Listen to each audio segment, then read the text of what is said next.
Hello. Govardhan, आम्ही बोलतोय. हां बोला मासाहेब. गोवर्धन, तुम्हाला बातमी कळली का? आपल्या 10 नंबरच्या गोठ्यातल्या 2 म्हशी मेल्यात आणि 4 जनावरं आजारी आहेत. तुम्ही जर इकडे येता, आम्हाला बोलायचंय तुमच्याशी. बोला मासाहेब.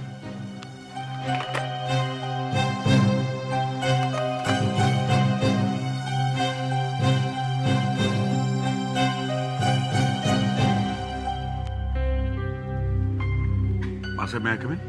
या गोवर्धन, या बसा. हे असं कसं झालं?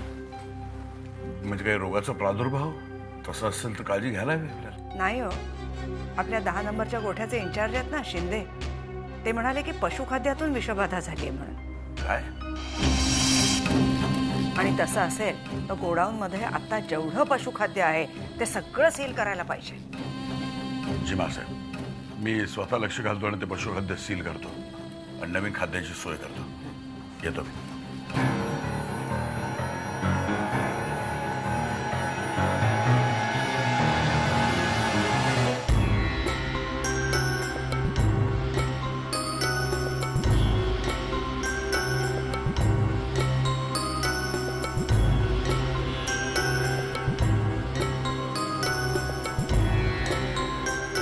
आम्ही ऐकलंय ते खरं आहे का?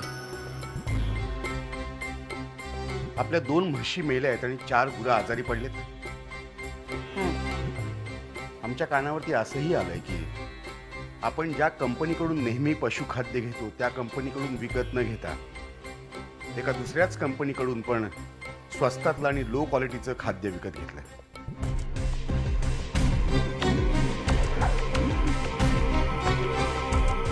हा व्यवहार कोणी केलाय आणि ह्याच्या मागे कोणाचा वाईट हेतू नाही ना, मला वाटतं हेही आपण बघायला हवं. मासाहेब, पशुखाद्य खरेदी करताना आपण नेहमीच काळजी घेतो आणि आपल्या लॅबमध्ये ते टेस्टही करतो. गोवर्धन, तुमचं म्हणणं खरं असेलही, सगळ्यांनी खबरदारीही घेतली असेल, पण आत्ता जे घडलंय ते तर खरं आहे ना. तेव्हा त्याची जबाबदारी नेमकी कुणाची हे आपल्याला पुराव्यानिशी शोधून काढायला पाहिजे. आणखी एक, म्हशी मेल्या ही गोष्ट कोणालाही कळता कामा नये. आपल्या हितशत्रूंना तेवढंच निमित्त पुरेल. हो ना. आणि ही बातमी जर का मार्केटमध्ये पसरली तर त्याचा दूध विक्रीवरती वाईट परिणाम होईल ह्याचा कोणी विचार केलाय का? गोवर्धन, झाल्या गोष्टीचं सविस्तर स्पष्टीकरण आम्हाला हवंय. या तुम्ही.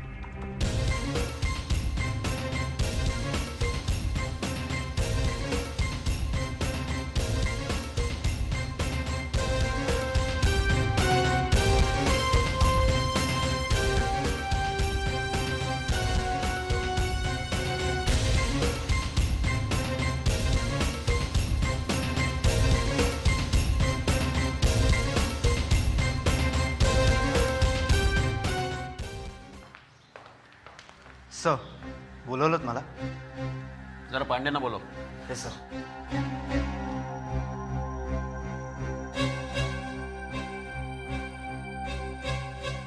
सर. पांडे, त्या विजयचा शोध परत चालू करायला हवाय. आपल्या सगळ्या पोलीस स्टेशन्सना माहिती पाठवा आणि आपल्या सगळ्या लोकांना अलर्ट करा. सर, मागच्या वेळेला पण आपण प्रयत्न केला होता, पण आपल्या हाताला काही लागला नाही तो. नाही, पण यावेळी एकदम रिलायबल सोर्सकडनं मला माहिती मिळाली. विजय 100% मुंबईतच आहे आणि यावेळी काहीही झालं तरी त्याचा शोध लागलाच पाहिजे. Is that clear? Yes sir. Go ahead.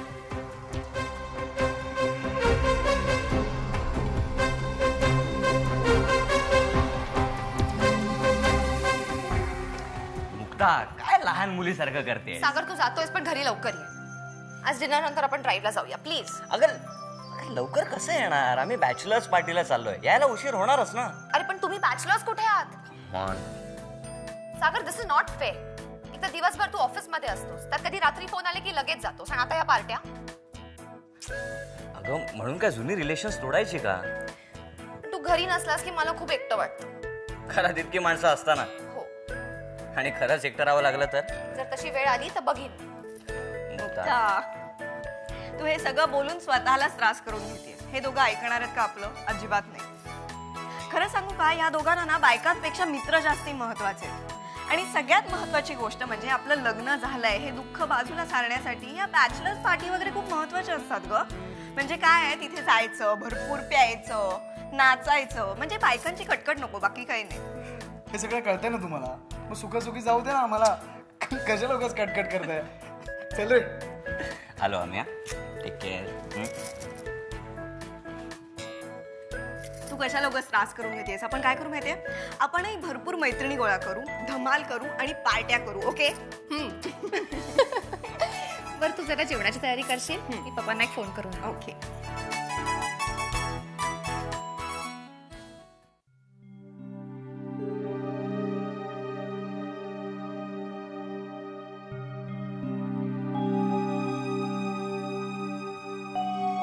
Govardhan, अरे जेवायला चालतोयस ना?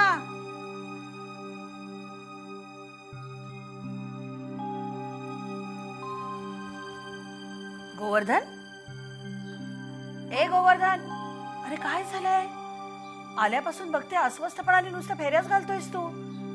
नाहीतर एरवी संध्याकाळचा टीव्ही बघतोस, बातम्या ऐकतोस, काय झालंय काय तुला? तू मला सांगता येईल, ज्या माणसाचा तुमच्यावर 100% विश्वास आहे अशा एखाद्या माणसानं तुमच्या विरुद्ध जरा जरी संशय व्यक्त केला, काय वाटेल? काय वाटणार आहे? मन निराशेने भरून जाईल, डोक्यात नुसता संताप संताप होईल. माझं तेच झालं. आज साहेबांनी काही गोष्टींबद्दल माझ्याकडनं एक्सप्लेनेशन मागितलं आणि तेही अशा स्वरात मागितलं की त्यांचा माझ्यावर विश्वासच नाही. आणि नेमका त्यावेळी दिवाकर तिथं बाजूला उभा होता. बाई ग, नको तो माणूस नको त्या वेळेला हजर. मला माहितीये त्याच्या डोळ्यात मी सलतोय, काही करून त्याला मला बाजूला काढायचंय, त्यासाठी वेगळ्या खेळी खेळतोय. मी गप्प राहिलो, काही रिॲक्ट झालो नाही, फक्त मुक्तासाठी. खरंय रे, आपली पोर दिलीये त्या घरात, आपलाच हात दगडाखाली, दुसरं काय? कशाला उगाच परीक्षा बघायची? म्हणूनच आज दिवाकरने डिवसल्यानंतर सुद्धा मी गप्प राहिलो. साहेबांनी संशय घ्यावा आणि तो सुद्धा दिवाकर समोर.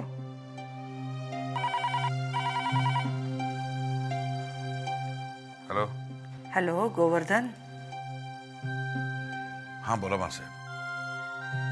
गोवर्धन, आज आपल्या ऑफिसमध्ये बोलणं झालं आणि त्याच्यानंतर तुम्ही लगेच निघून गेलात. त्याच्यामुळे आम्ही जे काही बोललो ते तुम्ही मनाला लावून घेतलंयत असं आम्हाला वाटलं. म्हणून मुद्दाम आत्ता फोन करतो होता मी. बोला ना. गोवर्धन, आमचा तुमच्यावर विश्वास आहे, पण आज जे काही घडलं ते का घडलं हे आधी शोधून काढा. नक्की मासाहेब. आम्हाला माहिती आहे गोवर्धन, अगदी प्राण जायची जरी वेळ आली ना तरी तुम्ही कंपनीचा आणि विशेषतः आमचा विश्वासघात कधीच करणं शक्य नाही. थँक्यू मासाहेब, थँक्यू. काय म्हणाला रे मा? माझ्यावर 100% विश्वास असं म्हणाले. चला, तुझ्या डोक्यावरचं ओझं कमी झालं की नाही? नाही, ओझं तर कमी झालं, पण एक गोष्ट मात्र मी नक्की करणार आहे. माझ्या विरुद्ध कोण आहे आणि नसते उद्योग कोण करतंय या गोष्टीचा छडा मात्र मी लावल्याशिवाय राहणार नाही.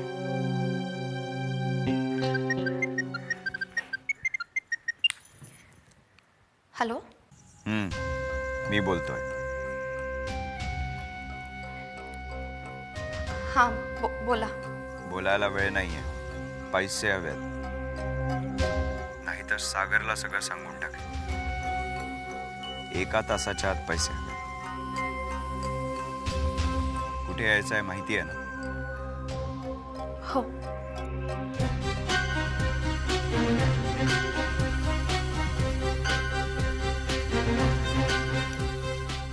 माझा भूतकाळ अजून किती दिवस अशा अडचणी माझ्यासमोर आणणारे कोणास ठाऊक.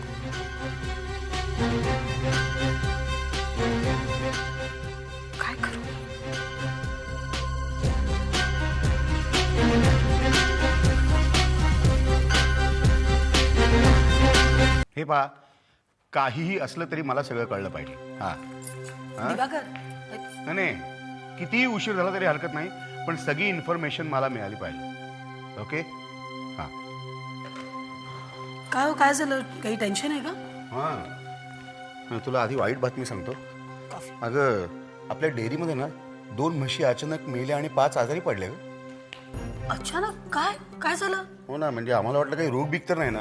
तसं असेल तर मेलो, संपलोच आपण. पण नंतर लक्षात आलं की पशुखाद्यामध्ये काहीतरी घोटाळा आहे. म्हणजे चीप लेवलचं पशुखाद्य आल्यामुळे हे झालेलं असावं असं वाटतंय. बरं झालं पण कळलं ना. नाही म्हणजे निदान उरलेली गुरं तरी वाचतील. हो ना. आता चांगली बातमी, कधी नाही ते ह्या निमित्ताने माननी गोवर्धनला धारेवरती धरलेला आहे. गोवर्धन? येस. का? असं काय करतेस मेघना? हे बघ, ह्या डिपार्टमेंटची सगळी जबाबदारी कोणावरती आहे? गोवर्धन. मग जर का इकडे काही गैरप्रकार घडला तर त्याला जबाबदार कोण असणार आहे? गोवर्धन. अगं, कधी नाही ते माने उघड उघड नाराजी व्यक्त केली त्यांच्याबद्दल आणि त्यांच्या कारभारावरती संशयही व्यक्त केलेला आहे. वा, बरं नाक खेचलं गेलं त्यांचं. नाही इतके दिवस त्यांना वाटतंय अमृत डेअरी त्यांच्याच जीवावर चालते ना. द्या म्हणा आता मान एक्सप्लेनेशन. एक्झॅक्टली, माननी एक्सप्लेनेशनच मागितले त्यांच्याकडे. तुला सांगतो, तिथे चेहरा त्यावेळेला तू बघायला हवा होतास. दिवाकर, हाऊ आय विश त्या क्षणी मी तिथे असायला हवे होते. नाही, पण मला एका गोष्टीची काळजी वाटते की ह्या घटनेचं भांडवल करून कोणी आपल्या डेअरीची बदनामी केली नाही म्हणजे मिळवलं. तसं नाही होणार हो. म्हणजे मला असं म्हणायचं की या 2 म्हशी मेल्या ना, तेवढंच आपलं नुकसान झालंय. बघा ना, या निमित्ताने का होईना आपल्या शत्रूचं पारडं हलकं झालं ना. हो ना. तुम्ही कॉफी घ्या, गार होते. आलेच.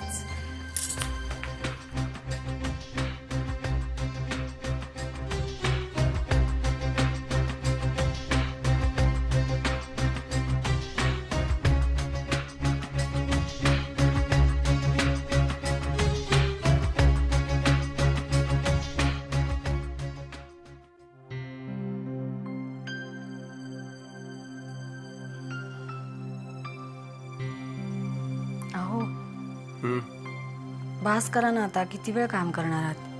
खूप रात्र झाली आता. थोडा वेळ.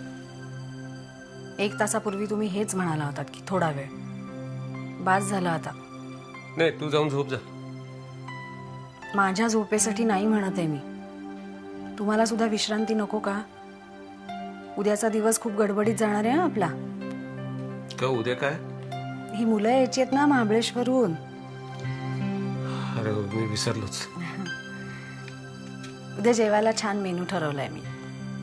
आशिष आणि प्रीतीला आवडतं ते सगळं करणार आहे. छान.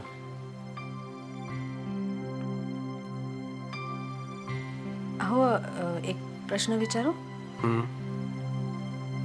खूप दिवस माझ्या मनात येत आहे सारखं की तुम्ही आशिष आणि प्रीतीच्या लग्नाला होकार कसा काय दिलात? नाही, आणि लग्नानंतरही तुम्ही त्यांच्याशी अगदी छान मिळून मिसळून वागतात. चांगलं आहे. मला भीती एवढीच वाटायची तुमचं आणि आशिषचं भांडण असंच चालू राहील आणि त्या नवीन मुलीला घरात कानकोंड होईल. गायत्री, मी खूप विचार केला. आशिषच्या अनेक गोष्टी मला अजूनही खटकत आहेत. पण आशिषने लग्न केलंय त्या प्रीतीशी, ते गडकरीची मुलगी म्हणून नाही. तेव्हा लग्नाला नकार देण्याचा प्रश्न येतच नाही.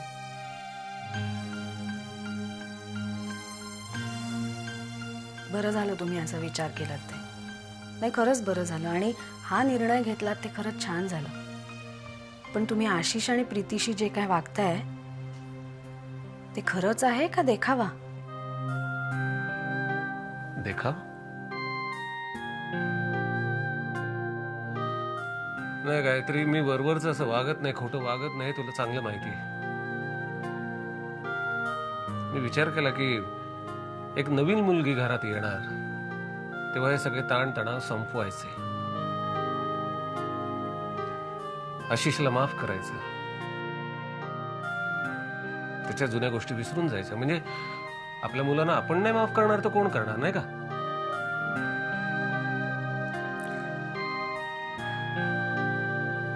अरे वा, चांगली गोष्ट आहे.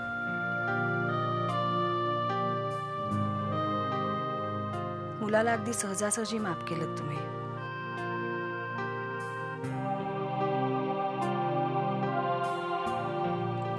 मला केव्हा करणार?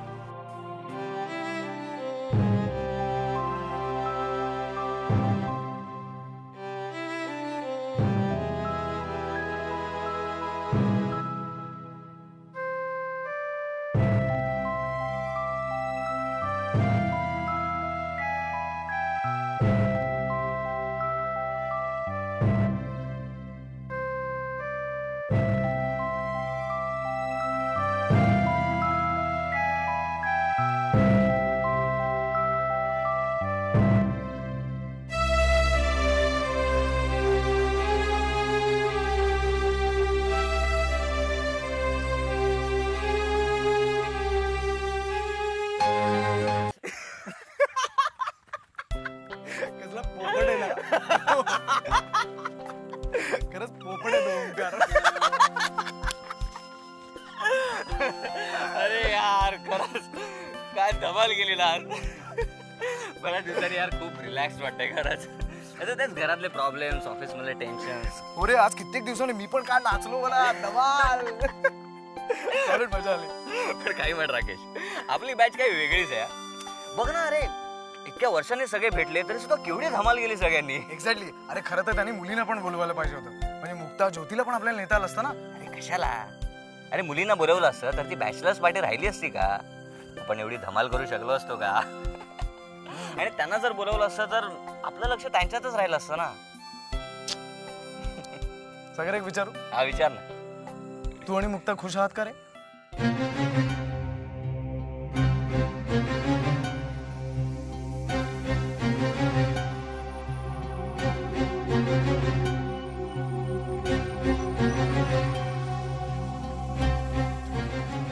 म्हणजे लग्नानंतर आर यू हॅपी? सांग ना. या we are happy. Good. Good.